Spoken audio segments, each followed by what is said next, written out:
So this story takes place in the late 1920s. My grandfather had a barbershop, a 3-chair barbershop, and it was still there, and he was still working at it when I came along back in the 1950s. And I can remember as a tiny child, just a few years old, 3 or 4 years old maybe, going to the barbershop, and my grandfather gave me my very first haircut, and did, I think, until I started kindergarten. But I remember going into the shop, and you could smell the leather straps that the barbers would sharpen their razors on. It was so rich. It was like wonderful saddle leather. You could smell the tonics that they put on the men's faces and cheeks and throats and all. You could smell the other items. You could smell the shampoos and other things they use. And it was an exciting assault on your senses in all the most wonderful ways. It was a big thing to be able to go into the barbershop. I remember I would sit there with all these men, and they treated me like a princess because I was Tom's granddaughter.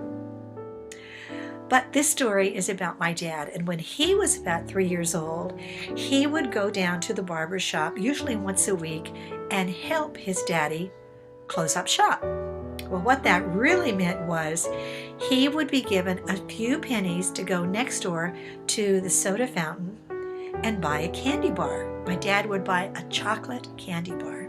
Well, while he was gone, my grandfather had taken the funds, the money from the day's earnings, back to the back, and what he used for a table was a steel drum. It was just about waist high, so it was convenient for him. He'd been standing up all day, you know. And around the lid of the steel drum, there's always a lip about a ½ inch tall. It was perfect for keeping change from running off onto the floor. And if a little boy, say 3 years old, was playing with his marbles there, it also kept the marbles from running all over the back of the shop.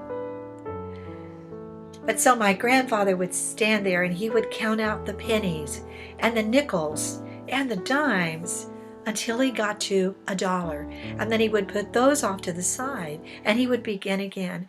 Most of his payments were in pennies and nickels, because back then haircuts were around 25 cents, give or take a little bit. You rarely ever got a $1 bill back then, a paper bill. So that was a really big deal to be counting money every night.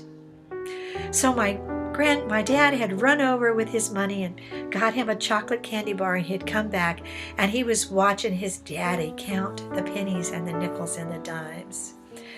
And my grandfather got the bright idea that he thought tonight he should learn, my dad should begin to learn about work ethics. So he told my daddy to go get the big push broom. You know how big those are. You know, it takes almost an adult to move one anyway. To get the big push broom and go up to the front of the shop and start sweeping for the night. Well, my dad had been eating his candy bar, and he was thinking about that candy bar, and he sure was loving that chocolate candy bar. And you could see he thought for a minute, and all of a sudden he snapped that candy bar in half and said, "Nani got both hands full." Now my dad, being about 3, he couldn't say Lonnie with an L. So he said Nani.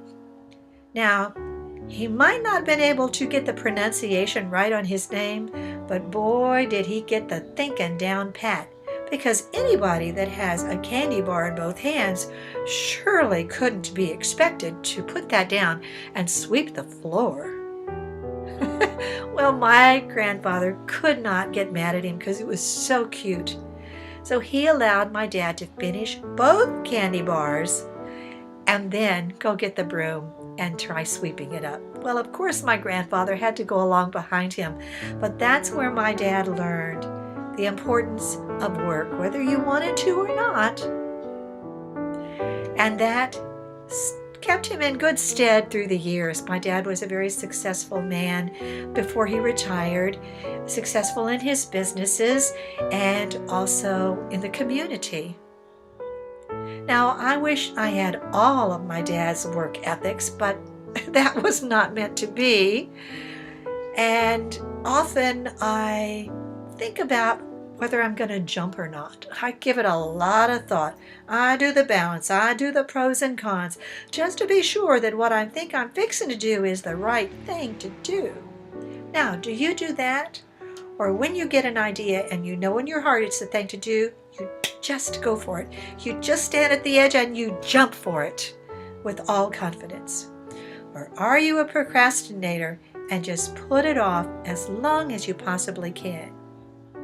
Well, I don't do that, but I do think it over pretty good and make sure as I can be, that I have all my ducks in a row and that this is the next best step. How about you? I would love to hear your thoughts on whether you jump, or you wait and plan, or you just completely procrastinate. If you want to find me, you can look me up at bootkickyoursuccess.com. I'm Sherry Smith. Till next time, take care.